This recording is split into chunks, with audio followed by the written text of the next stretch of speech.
હું ઘણી વખત કહું છું, તમે અહીં આવીને 10 રૂપિયા, 5 રૂપિયા કે 100 રૂપિયા કે 500 રૂપિયા ભેટ મૂકો તો જ પરમગુરુને પહોંચે છે એવું નથી.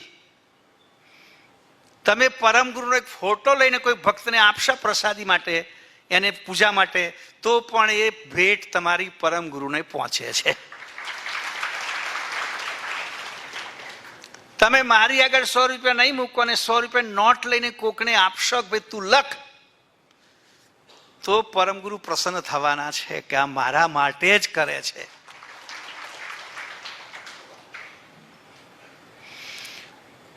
અને હું તો એમ જ માનું છું,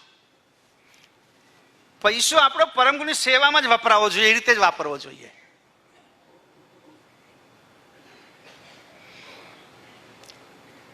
ગુરુગાદીમાં આટલા બધા કાર્યો થયા છે, પૈસા સેવામાં વપરાય છે. જુઓ, આપણે આવડો મોટો સુવર્ણ સિંહાસન થયું, સભા મંડપ ને બધું, એટલું બધું મોટું કામ ચાલે છે, ગેટનું કામ ચાલે છે. આપણે ભાડો કરવા નીકળ્યા નથી.